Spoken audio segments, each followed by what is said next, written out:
How's that? Perfect.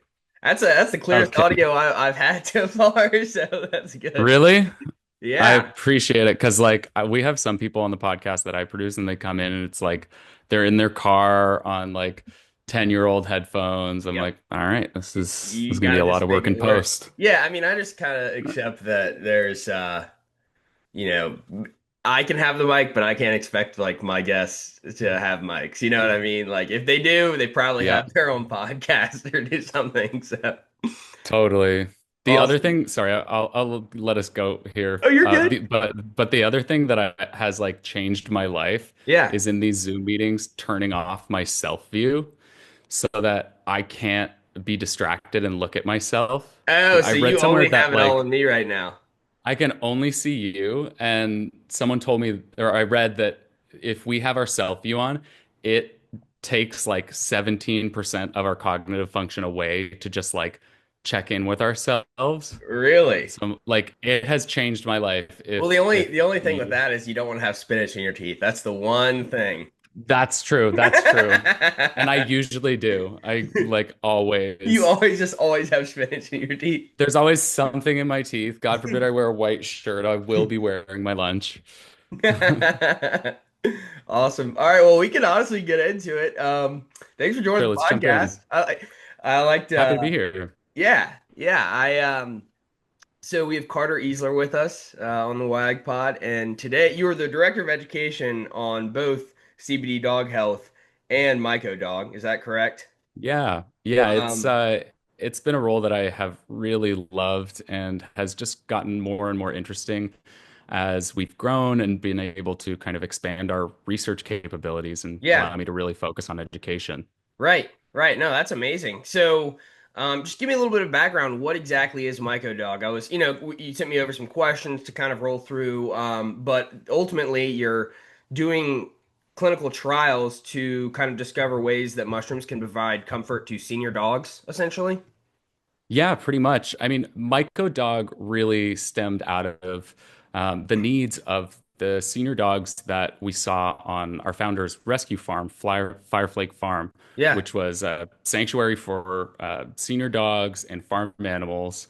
And, we were seeing just kind of the gamut of different health challenges with these old dogs. And Right. one that was really challenging and kind of where pharmaceutical and traditional medicine had sort of failed these dogs was with cognitive decline, Hmm. age-related kind of changes to sleep, to wakefulness, concentration, and just like their basic ability to connect with their pet parents. Sure. So yeah, so I got the call like a year and a half ago from Angela, Yeah. and she was like, let's do that study. Yeah. Let's look into really what can be done in a holistic way to help these dogs experiencing these, pretty focused symptoms, but kind of universal issues that old dogs and even people experience. Definitely. So yeah, it's been really exciting. Yeah. Um, I mean, I guess, when you think of older dogs with their lifespans being anywhere, I don't know, 10 to 15, maybe 20 years if they hang on for a while, you're going to see those. I was talking to on a previous podcast, a lady had mentioned a stat about, once you're in those geriatric stages of dogs, there's like a 50-50 shot you'll end up with cancer. And like you Yeah, also have especially large breed dogs. right, right. And then so like, Ivy, for example, she's 13 and like she might have selective hearing, but she doesn't hear that great anymore and like she's still happy and hangs out, just, all she wants to do is lick your leg. But at the same time, like it is I think the concept behind MycoDog is fantastic because it almost makes that transition of your long-term friend really and they're able to keep that cognitive ability. Because I think, that's one of the Yeah. saddest things too when you have like Alzheimer's, right, in adults, and seeing people lose their memory and everything with that. So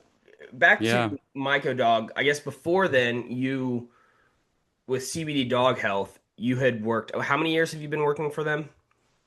God, it's almost like 7 years now. Yeah, Yeah. So since it was federally legal for us to sell a full plant extract of right. hemp, Because Right. before that, you could sell like really isolated forms that were that contain no THC, and it just kind of messes up the kind of constitution of the plant. So we waited until it was federally legal, Yeah. and really those sort of standards are were directly applied to our sister brand that we launched 3 years ago, MycoDog, Yes. where we're trying to get all these different hundreds of interacting bioactive compounds from these plants and mushrooms, because that's really what gives them such unique constitutions. Like why lion's mane is so fantastic for brain health, how cordyceps can give the body energy and vitality from a cellular level, how reishi can help with sleep, relaxation, and immune function. It's because of all these different unique compounds that they produce. So yeah, we really focus on like how do we make these mushrooms most potent, effective, safe, and then how do we teach people that this really is the original medicine? Like Yeah. that this isn't, it seems like a new buzz thing, but like these traditional therapeutic fungi have been used for thousands of years. Sure. And so when vets say, "Oh, there's nothing that we can do about your cognitive decline," our hope in producing this kind of research is that one of them will have seen this study or they will have heard about it through one of their clients. And so next time somebody comes in with a dog that's experiencing this kind of age-related dysregulation, then they'll think of it Yeah. and they'll be able to go, wait, this actually, there is something I can do about this. That's great. So take me through this study. So what does the clinical trial look like? What kind, I know you mentioned a couple, you mentioned lion's mane and reishi. So like what kinds of mushrooms are being used? What does the clinical trial look like? Is it hard to get approval to do these sorts of things with mushrooms for dogs? I mean, it is expensive to do this kind of thing, and that's why most brands don't do it. But we're really kind of like an education company that also sells products. So when we You gotta make decided some to money do this, somehow, right? I mean, it's a business, but yeah, of Right. course, like you got to keep the lights on, Sure. but we can also be kind of what is that phrase? Like high tide raises all boats. Like we want to forward this really amazing modality so that other people can use it. Yeah, it's incredible. So yeah, so when we got cracking on this study, I had been looking for a partner to do this with for a long time, and we met through my research this vet, Dr. Joel Ehrenzweig, who is the president of the Veterinary Health Research Centers, and he's been studying canine cognitive dysfunction, CCD, which is like the technical term for the name, for like 10 years. He's been in practice for 30. He's Wow. published in JAVMA and all sorts of other veterinary associations on this subject. But this is the first time that he had worked on a product like this with um, medicinal fungi. So he and I collaborated, and based on kind of what I knew about medicinal mushrooms combined with his knowledge on clinical study and research, we designed this study that we've been running since last year that is basically every dog is in it for a 6 to 8 week period. Okay. We have a cohort of about 50 dogs that are both in clinic and virtual across the country. And we What is have in them on the clinic mean? Do y'all have a specific space where the guy, remind me his name again that you're working with? Dr. Joel. Dr. Joel. So does he have like a clinic that he keeps some of the dogs at and some of them are just across the country? There is a clinic near where he lives that he's really close with. Right. And so they are kind of our in-person site Cool. where we measure different blood biomarkers that can be associated with cognitive decline. There's this really, as we were designing the study, he's like, okay, so we'll measure CRP, which is C-reactive protein. It's a common inflammation marker. And it's, particularly prone dogs are senior dogs are particularly prone to have high inflammation. Sure. But then through some work with the vets that I know, I'd been advised that I should check out this enzyme called BDNF, Hmm. which is stands for brain-derived neurotrophic factor. Okay. So you may have heard the word nootropic Yeah, to I've seen all describe those ads for that, mushrooms. right? They have like Yeah, different yeah, yeah, yeah. gums or like, yeah. Exactly. It's such a buzzword right now, but What does it BDNF, mean? yeah. So it's like, so BDNF is really cool. Basically, when you detect, depending on the levels of BDNF that you detect in the bloodstream to any at all, indicates neurogenesis in the brain. So the creation of new neurons in the brain. It's, you know, typically as when we're really young, BDNF levels in our body are very high. And as we get older, we produce less and less of these neurons and BDNF goes down. So, I mean, just as a little add on, another cool thing I mentioned CRP, Yeah, which is the inflammation marker. When CRP is high, BDNF is yeah, consistently low. So, like, such a cool discovery to see that inflammation equals less neurogenesis. right. So, like, that really is And then like are a y'all sleeper danger. right? Are y'all like proving essentially that one causes the other, or is it just a correlation kind of thing?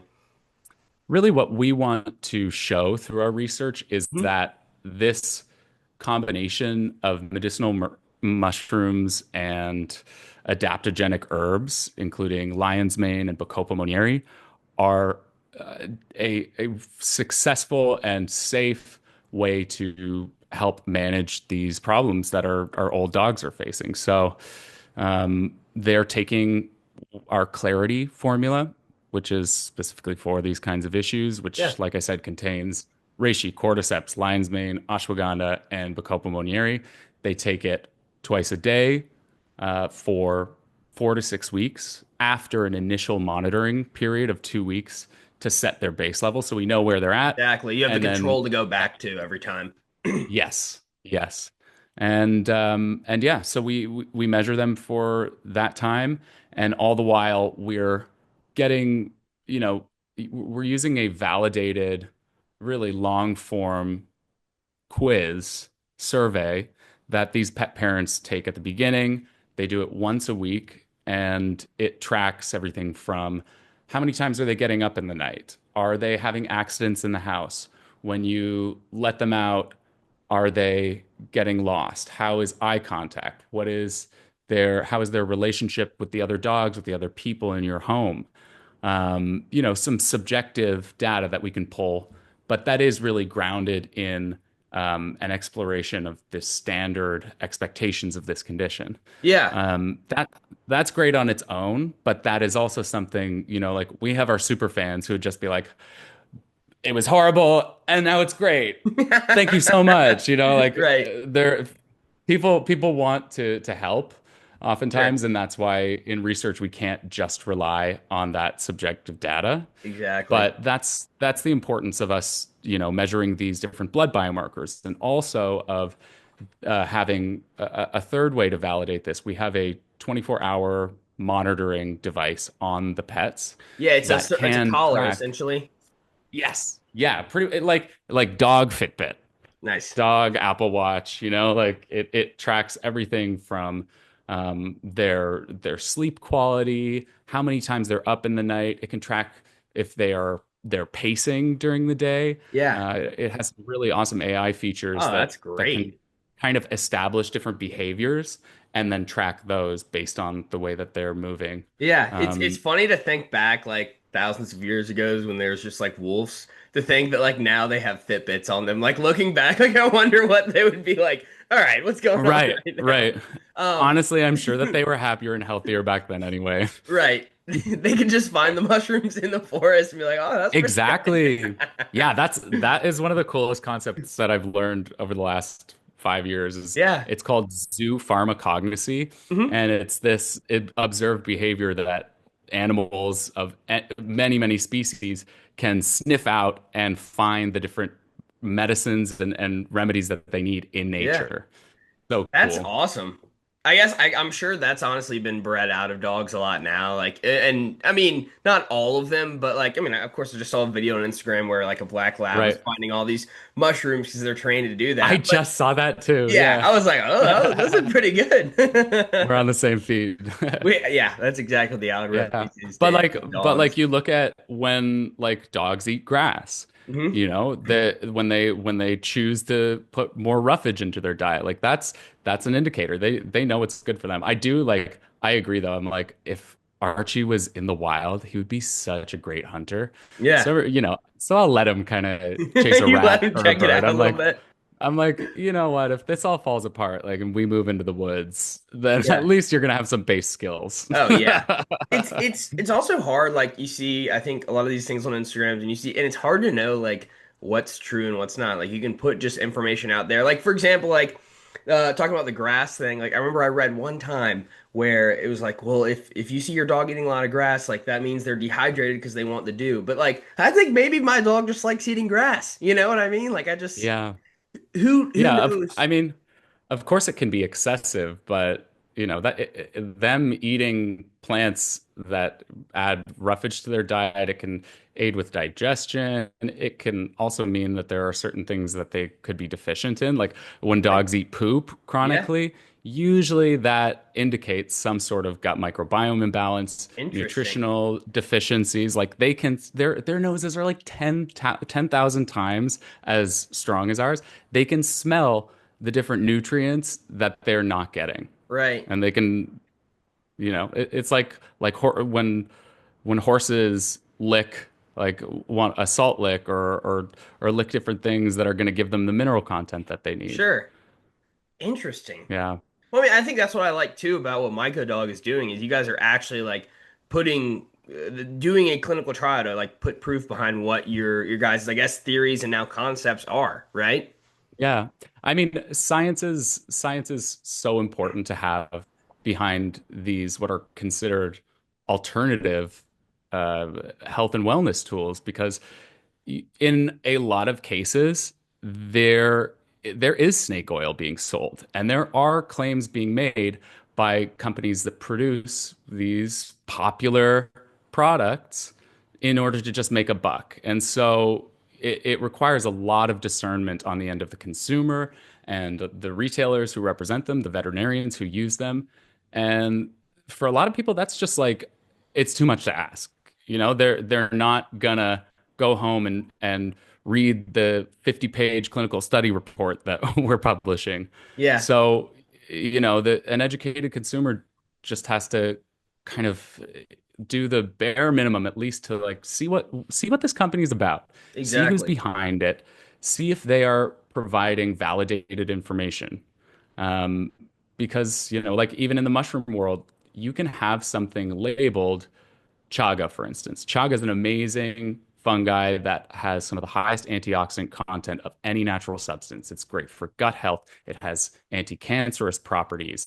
It's awesome. You can have something labeled chaga that was grown in a way that it will have pretty much none of those therapeutic Hmm. components.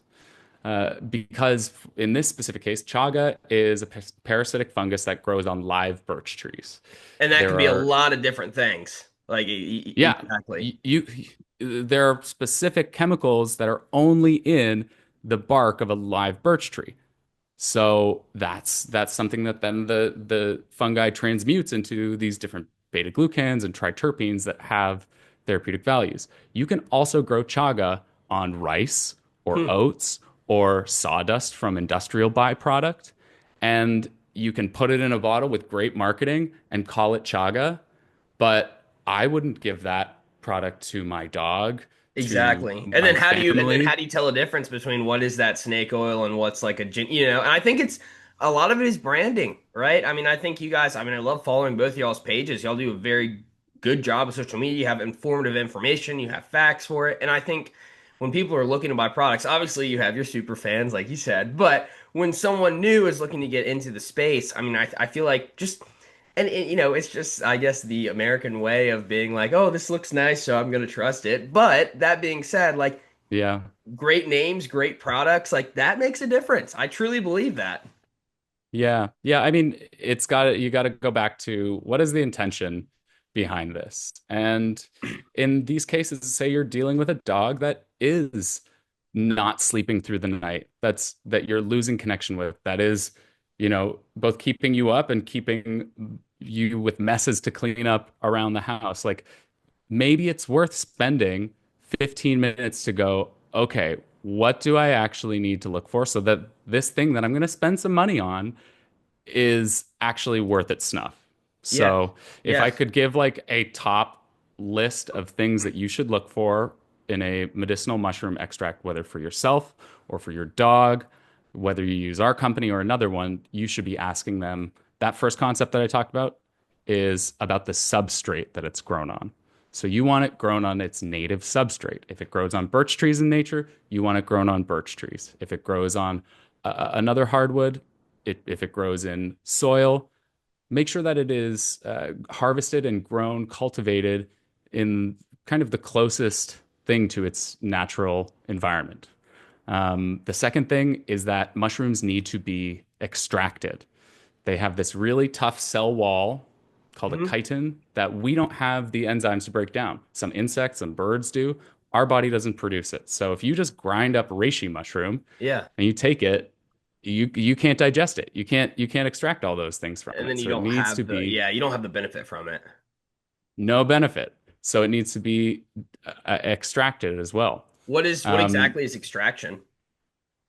So there are a number of different ways that you can break down the chitin, but kind of the standard and traditional way of doing it is using a dual extract with hot water. So you break it down with hot water, and then you use alcohol Hmm. afterwards to break down even other specific compounds that won't be soluble just in Yeah. water. Um, there are different types like fermentation and other ways that you can do it, but these ones are very successful for us. Great. And one thing that is different about what we do, because we are a pet product, is we don't want to have alcohol residual in tinctures that we're giving to animals. Number one, it's really not palatable. If you've ever taken an alcohol extraction of an herb, it is you're drinking rubbing alcohol. Like Mm. you're It's not you're tasty. drinking ethanol. It's not a It's nice not Sauvignon tasty. Blanc. No, exactly. No matter the bouquet, no matter the growing region, no, it's alcohol. So we use this tool that at the end that evaporates that alcohol off, Very cool. so it is much more palatable. It's something that then, because of that extraction, you can have a bowl full of mushrooms reduced down to a few milliliters of extracted essence, Interesting. basically, Sure. with all of the bioactive compounds concentrated then into that small amount of liquid. So it's a really efficient and effective way to be able to give a therapeutic serving of these mushrooms in a way that the dogs are going to take it. The other kind of common way that it's served is with a powder Hmm. of these different mushrooms.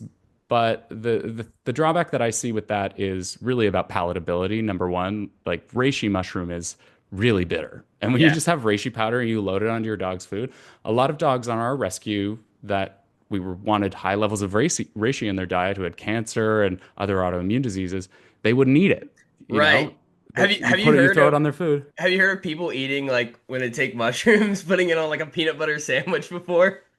Yes, I feel exactly, like dogs would exactly. really like that too, honestly. But that's still hard. It Yeah, still probably tastes yeah. terrible. That's why the drops definitely make more sense. Yeah. Yeah, it definitely makes it easier. If I don't know this from experience, Mhm. but if you were to be having one of those peanut butter and jelly sandwiches, adding reishi to your day and your experience of Terrible. those peanut butter mushrooms, fantastic. Yeah, oh It is really? like a great combination. They work really synergistically together, and reishi is super calming, so it just adds Nice. a balance to that experience. Yeah. I wouldn't know that You- from personal Yeah, you can't experience. know that from personal experience. I say No, that no, no, straight no, up no, no, right no, no. there. I That's agree. yeah, that's Yeah, of course. So you talked so substrates, and then yes. the extraction, and then what was the next important kind of thing that you wanted to share there? I think it's really about transparency. Hmm. And because these brands have no legislative requirement to have any sort of standard or Yeah. offer anything, Because it's really it dog is related, right? Like there's not a lot of, it. yeah. Yep, exactly. It's dog related, but even in the human space, like people can say whatever they want about it because it's not a medicine, because it's a, it's a supplement. There's the FDA and the regulatory bodies, they don't know anything about mushrooms or cannabis. It's outside of their domain and they go, nope, we don't they don't really like learn anything or update their standards. So Yeah. it is up to the brands and the farmers and the companies that are producing these products to just kind of open the doors and say, "Come on in. Here's what we're doing to make sure that this is a safe, effective product." And the main tool that we can use for that is really readily available third-party lab testing, both for. Which is what you're doing right now with your clinical testing, essentially. Oh no, that's like a totally separate layer. We That's we do right. multiple validated third-party lab tests Oh, on like you send every the single actual, product. I see, I see. Once you have Yeah. the product.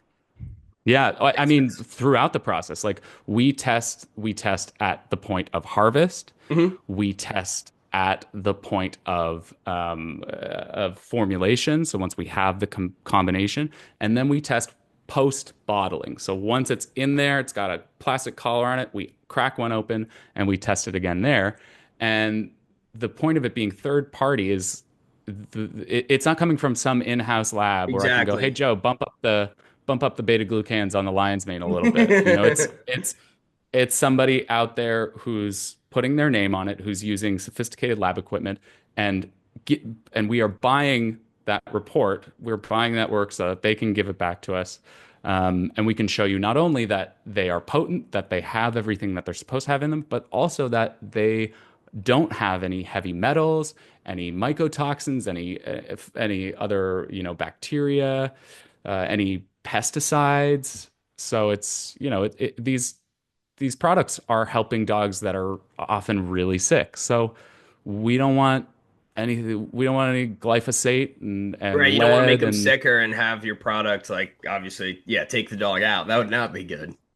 yeah, exactly, exactly. So, talking a little bit about like the legality. First, where are y'all based again? So we're based out of Colorado. Okay. Our hemp farms are in Colorado. Our manufacturing and shipping is out of Colorado. Nice. But then our medicinal mushrooms are grown in the Pacific Northwest. That's Okay. really kind of the blessed region of the United States for producing Yeah. mushrooms. It's temperate rainforest. It's wet. There's old growth forest there. It's the best place to make mushrooms. Great. So in terms of like legality, like I'm not up to date on like obviously certain states have started to allow like CBD and I don't know, I've been going to breweries with buddies and you see that they have THC infused drinks, right? They kind of just Yep. show up and then it's when someone says something then it might have to get, but are you guys like legally can you ship to every state? Can you ship out of the country? What is that? Because I feel like there's a lot of, you're right, there's a lot of unknown about mushrooms, especially for the average Joe. And um, yeah, I mean, what does that kind of look like for you guys?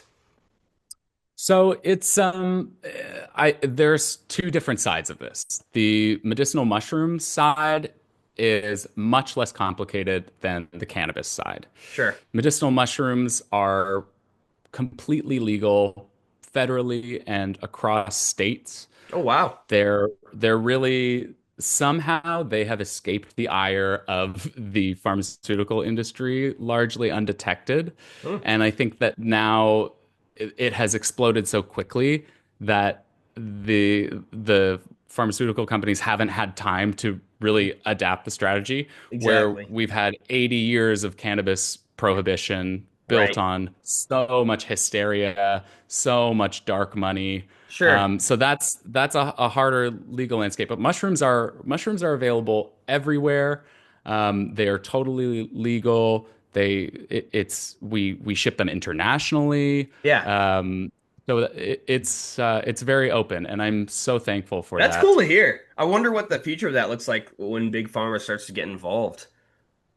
I don't know. I hope that the horse is through the gate already, and I hope that they can't get it back because people are really using it and succeeding with it. But I mean, on the cannabis side, man, I could be we could argue all day about this. Not that I just get argumentative about it. I Sure. get so Yeah, mad when I talk about the yeah. cannabis prohibition. Yeah. There are like so many industries collaborated to suppress hemp and cannabis when it was made illegal in 1937. They came together. It was pharmaceutical, it was the chemical industry, it was the paper industry. They all stood to lose so much with the Right. popularization of industrial hemp and medicinal cannabis that they on record like it is all through congressional testimony. You can find the records. They just went on this smear campaign that made it illegal. So what we do produce on the CBD Dog Health side is a totally federally legal product with low THC levels. We currently can ship to all 50 states, but Alabama, Texas are trying to do some bullshit. Yeah. So yeah, I mean, that's how it goes. It's nice, I guess, on the MycoDog side though, that it's almost like people are pretty accepting of this as it's been something that people have used for centuries, right? And so, yeah. want to go back a little bit to your clinical studies. What kind of results have you guys had so far, and kind of what are next steps with that? It's been really exciting. When we first approached Joel about having him, Dr. Joel, about doing this study, he really tried to temper my expectations of, what would be a success in our results. And he was like, "Oh, well, the best that we can really hope for, I don't want to get people's hopes up. The best that we should tell them we can hope for is that they won't get any worse." I And I like was that like, Dr. Joel "Well, voice. that's my Dr. Joel voice." He would probably not approve, so I hope he doesn't hear. Um, but from 2 years of experience talking to vets and pet parents across the country who had been using this Clarity product. That was not my experience. I was like, Joel, what I have seen is that it happens pretty quickly in a matter of a couple weeks. Usually, we see big changes. I know of 4 different dogs that had euthanasia appointments scheduled that canceled these dogs were kept in their homes, got to live full lives with quality of life because they started taking mushrooms. So Wow. that has been mirrored in our trials and in the validated data that we're producing. Um, 81% of the dogs in our cohort either had a stabilization or an improvement in their CCD score. So it is a majority. A And large these are majority too. dogs, yeah, it's really exciting. But behind that statistic, which is what most veterinarians want to hear, there are countless stories of these dogs and these families who are comfortable and who are connected again, where, they may have been one of these dogs, his name was Fat Mac, and his mom is a nurse, and she was waking up like 4 or 5 times a night because Wow. he was Nurses sundowning. need their sleep. I know that to be She needs true. her sleep, but she had to stay home from work sometimes, not only because she was exhausted, but because he was having really bad days and was super confused and fearful and starting fights with the other dogs in their house. Wow. She's now sleeping again. He's sleeping through the night. He's interacting with the other dogs in the house better. He's more calm and energetic through the day. There was a hound, this scent dog that was like the matriarch of like a legacy of like she was a breeder for these scent dogs. Yeah. And this dog, Jessie, she was losing her scent and her ability to follow these trails and do the drills that she was always doing. That now is going back out in the trails and is able to follow in the work that really gave this dog purpose. That's incredible. Um, So yeah, you so have a it's yeah, really so cool. Clarity has been consistently being sold, but that clinical trial that you're doing is almost just bringing more evidence to it to continue to grow and spread the word essentially. Yeah, yeah. I mean, it is the first research of its kind in the animal space to That's really really explore exciting. this. Yeah, yeah. It's so cool, and I feel so lucky to be able to be a part of it and to get such a close hands-on look at really how we were kind of wrong about what our senior dog's golden years need to look like. Yeah, that's amazing. So we got just a couple minutes left. Just Mhm. want to leave us off on, overall thoughts or like what do people need to take home? What do they need to know about MycoDog? Mushrooms are great. Everybody should be taking them, themselves and their dogs. But not you, right? Uh, No, can't do that. oh, baby, I'm on clarity every day. Just That's the, awesome. just the therapeutic mushrooms. Right. But yeah, it's really worth looking into, because there are so many different species of mushrooms that can cater to a range of common pet health and human wellness experiences. So check them out. You can find MycoDog at mycodog.com or on Instagram, YouTube, TikTok at Mushrooms for Dogs. Nice. And my name's Carter, and you won't be able to escape me. I'm all over that thing. You're just really appreciate your time, Carter, and you're so educated and passionate about, MycoDog, CBD Dog Health, and looking forward to having that episode with CBD Dog Health in the future. But your team is very Yeah. fortunate to have you. Someone that is passionate about what you're doing, and it's really, really cool to see. So, anyways, well, thank you so much, man. I really appreciate it. Thanks, Richmond. It's been great being here. Awesome.